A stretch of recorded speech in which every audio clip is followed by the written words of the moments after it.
Bonjour, bienvenue au Polysécure. Dans le cadre du Sécure, nous enregistrons des épisodes spéciaux avec les conférenciers pour approfondir le sujet.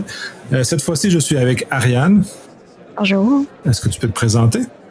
Oui, donc Ariane Olbertium, je suis avocate chez Mondata. Étant la seule avocate à l'interne, c'est sûr que ma pratique est assez variée, mais je dirais que ça se concentre davantage sur le droit des affaires, protection des renseignements personnels et cybersécurité.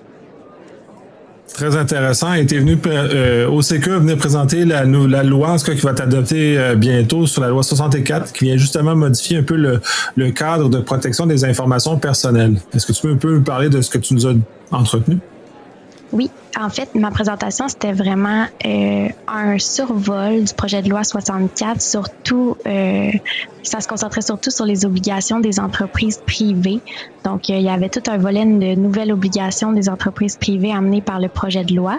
Il y avait également tout l'aspect consentement, qui est les modifications aux exigences du consentement, en fait. Il y avait également les nouvelles exigences. En fait, j'essayais un peu de distinguer certains termes. Dans le projet de loi, on parle de dépersonnalisation, destruction, anonymisation de renseignements personnels. Puis finalement, je terminais avec les nouveaux pouvoirs de la Commission d'accès à l'information. Très intéressant. Et justement, les nouveaux pouvoirs de la Commission ressemblent à peu près à quoi? Est-ce qu'il y a un registre? Est-ce qu'il y a des choses de nouvelles par rapport à ce qu'on est habitué actuellement? Les nouveaux pouvoirs de la Commission, c'est en deux temps. Premièrement, la Commission va pouvoir émettre des ordonnances, donc elle va pouvoir ordonner la remise des renseignements personnels impliqués dans un incident de sécurité ou leur destruction, par exemple.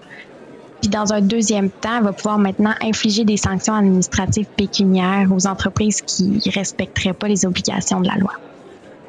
D'accord. Puis est-ce que les sanctions qui vont être imposées justement dans ce cadre-là, parce que cette nouvelle loi amène justement un peu de sanctions, ce qui nous ramène un peu plus comme le RGPD qui donne un peu plus de mandats par rapport à la loi actuelle, vont servir à quoi ces sommes-là sont recueillies par qui et est-ce qu'ils vont avoir un objectif particulier ou c'est juste recueilli comme n'importe quelle autre amende? Ouais, en fait, on ne sait pas exactement à quoi les montants recueillis dans le cadre des sanctions vont servir. Le projet de loi ne le détermine pas. J'imagine que ça va aller au Conseil du Trésor puis va servir à l'utilisation du gouvernement, là, comme toutes les autres lois qui prévoient des sanctions administratives pécuniaires.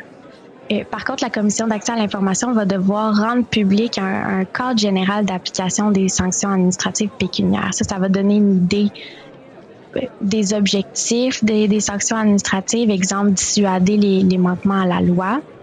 Ça va également prévoir les critères qui vont guider la décision soit d'émettre ou non une sanction administrative pécuniaire. Par exemple, c'est quoi la nature ou la gravité du manquement à la loi? Est-ce que c'est la première fois qu'une entreprise le fait ou si ça a un caractère répétitif, Puis, est-ce que les renseignements impliqués dans le manquement sont sensibles ou non? Donc, tout ça, ça va pouvoir être prévu dans le cadre général d'application qui va être disponible là, par la Commission d'accès à l'information. Très intéressant. J'ai hâte de voir justement l'application réelle de tout ça. D'ailleurs, et la nouvelle loi, tu as parlé plus spécifiquement de la portée dans un contexte d'entreprise privée. Est-ce que cette loi-là ne couvre que l'entreprise privée ou elle a une portée des organismes publics, des OBNL et ainsi de suite? En fait, le projet de loi vient modifier il vient créer des nouvelles obligations tant pour le secteur public que privé. Comme tu viens de le dire, ma présentation, c'était plus axée sur les entreprises privées, mais comme elle vient également modifier la loi sur l'accès aux documents des organismes publics et sur la protection des renseignements personnels, c'est par là que ça va venir apporter des changements pour le secteur public. Puis également, pour ce qui est des OBNL, ça change pas le cadre d'application, en fait, des lois actuellement en vigueur. Donc, la loi sur le secteur privé qui est actuellement en vigueur, ça va rester le même. Le projet de loi ne vient pas changer le champ d'application. D'accord. Cette loi-là, d'ailleurs, dans la présentation, tu abordais quelques définitions, justement, des termes qui sont utilisés, dont la notion de préjudice, en quelle mesure, comment ça se définit, est-ce que tu peux nous en relater quelques-uns comme ça, et donc, justement, qu'est-ce qu'un préjudice sérieux par rapport au sens de la loi? Oui, en fait, tout commence au moment qu'une entreprise est victime d'un incident de confidentialité. Le projet de loi prévoit que si l'incident de confidentialité présente un risque de préjudice sérieux, l'entreprise va avoir l'obligation d'informer la Commission d'accès à l'information et les personnes dont les renseignements personnels sont impliqués dans l'incident. Fait que là, c'est la question de déterminer qu'est-ce qui peut constituer un préjudice sérieux pour savoir si l'entreprise doit le divulguer. Puis le projet de loi prévoit des critères en fait qu'on peut s'appuyer pour déterminer qui peut être un préjudice sérieux. On parle de quelles sont la sensibilité des renseignements personnels qui sont impliqués dans l'incident, quelles sont les conséquences qui sont appréhendées de l'utilisation de ce renseignement personnel-là, puis la probabilité que les renseignements personnels soient utilisés à des fins préjudiciables pour les individus.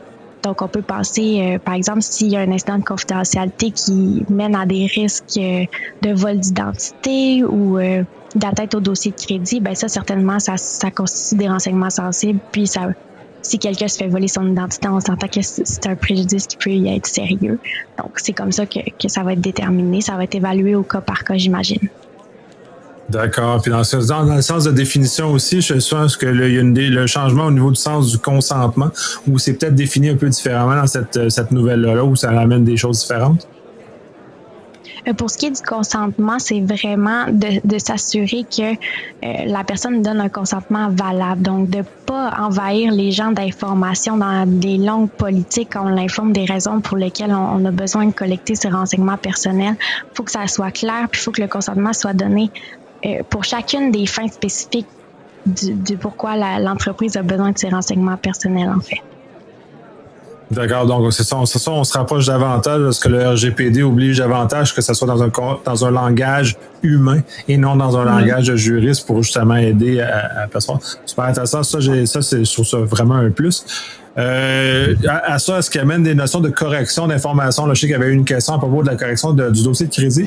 J'espère que vous savez que déjà à l'heure actuelle, on peut déjà corriger le dossier de crédit, même si c'est souhaitable que vous ayez corrigé ces informations-là rapidement. Mais est-ce que la loi apporte des modifications particulières au niveau de correction des informations qui sont détenues par les entreprises privées et publiques? Oui, en fait, c'est juste de préciser, là, s'assurer que les individus ont le droit de corriger les renseignements personnels s'ils se rendent compte qu'une entreprise détient des renseignements personnels inexacts à leur sujet. Il faut que l'entreprise permette à la personne de les modifier. Puis exactement, c'est le cas pour le dossier de crédit. C'est prévu par le projet de loi, mais c'est déjà prévu en ce moment là, que si quelqu'un se rend compte que ses renseignements personnels sont inexacts dans son dossier de crédit, bien sûr qu'il peut déjà en faire la demande. Pas besoin d'attendre que le projet de loi entre en vigueur. Super. Et à ça, là, il y a deux questions qui ressemblaient, puis c'est un peu intéressant. Autant savoir, est-ce que, comme la Commission d'accès a déjà des registres qui sont publics sur un certain nombre d'informations, comme sur les informations de biométrie, est-ce qu'il va y avoir des registres similaires au niveau des obligations, des choses comme ça au niveau des entreprises? Et comment on peut savoir qu'une entreprise l'a fait? Comment on peut valider que tout ça a été appliqué et que les entreprises sont respectueuses de ce nouveau cadre-là, où on va plus au gré des plaintes et au gré des observations de manquement qui va déceler ça? Oui, en fait, je vois deux questions dans ce que tu viens de demander. Donc, la première, pour ce qui est des registres, le projet de loi prévoit un type de registre que la Commission d'accès à l'information doit tenir à jour, puis c'est un registre des agents de renseignement personnel. Donc, les coordonnées de ces agents de renseignement personnel-là devront être mises en ligne sur le site Web. Qu'est-ce que c'est un agent de renseignement personnel? C'est des personnes qui font le commerce de constituer des dossiers sur autrui. Donc, on peut penser à des agences d'évaluation du crédit, des agences de recouvrement, par exemple. C'est le seul registre que le projet de loi prévoit, donne l'obligation à la Commission d'accès à l'information de tenir à jour sur son site Web. Mais ça ne veut pas dire qu'il n'y en aura pas d'autres là, avec le temps. Évidemment, on sait que la Commission d'accès à l'information donne ce genre d'outils-là pour aider les gens à se conformer à la loi. Puis, dans un deuxième temps, pour s'assurer que les entreprises soient conformes, le projet de loi prévoit, en fait, prévoit que les entreprises doivent avoir un système de gestion des plaintes à l'interne. Donc, premièrement, si un client, un individu se rend compte que les entreprises se respectent pas leurs obligations, va pouvoir faire une plainte à l'interne au sein de l'entreprise. Si jamais il se rend compte que le processus de plainte ne fonctionne pas, il y a toujours la possibilité de faire une plainte directement auprès de la Commission d'accès à l'information qui pourra ensuite, évidemment, faire enquête là, s'il y a lieu. OK. Et Puis ça, il y a une autre question qui a été posée, puis moi aussi, elle m'intéresse énormément parce que c'est quand même, puis le RGPD offrait ça, un délai de grâce d'application, parce que probablement que pour beaucoup d'entreprises québécoises, ces changements-là risquent d'être significatifs sur leur façon de faire, où ils devront découpler de l'information. Puis il y a une autre question parallèle à ça sur dans quelle mesure l'information qui est couplée ensemble peut être problématique dans ce qui est conservé. Donc, est-ce qu'il y a un délai de grâce qui va être prévu à même la mise en application de la loi et d'une capacité des entreprises de se retourner de côté? Et ensuite, qu'est-ce qui définit ensuite la capacité des entreprises de manipuler l'information pour l'anonymiser, jusqu'à quel point ça doit être anonymisé? Là? Oui. En fait, la majorité des dispositions du projet de loi vont rentrer en vigueur 1 an à la suite de la sanction du projet de loi. En fait, la sanction de la loi, ça n'a pas encore eu lieu. Comme on sait, on est à l'étape de l'étude détaillée en commission en ce moment. Donc, une fois que la loi a été sanctionnée, la majorité des dispositions, ça va prendre 1 an avant qu'elle rentre officiellement en vigueur.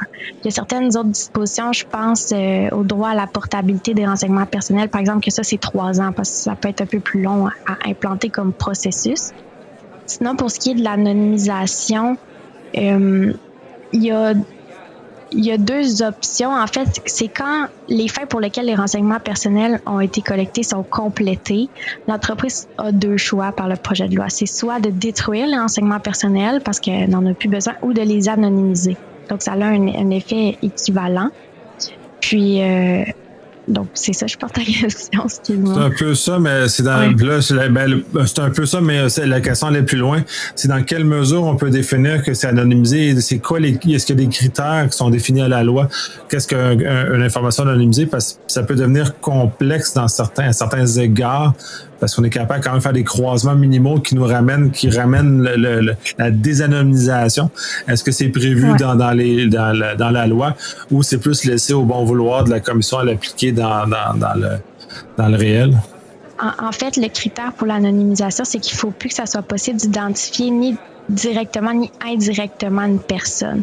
C'est sûr que là, avec l'avancement des technologies, c'est quand même, ça peut être questionné parce que ça reste toujours techniquement, ça pourrait être possible de réidentifier une personne à partir de renseignements anonymisés. Par contre, le projet de loi vient dire que ça, c'est une infraction. C'est pas permis de tenter de réidentifier une personne à partir de renseignements qui auraient été dépersonnalisés ou anonymisés. Donc, c'est ça, le fardeau est sur l'entreprise de s'assurer que son processus d'anonymisation demeure toujours conforme selon l'avancement des technologies. Exact. On parle des meilleures pratiques de l'industrie, là, donc ça reste large. Et donc, à ce moment-là, puis tous ceux qui feraient un effort particulier pour défaire ce processus-là seraient mis à l'amende à ce moment-là. Donc, c'est une activité qui est explicitement non autorisée là, dans le cadre de la loi. Ouais, intéressant.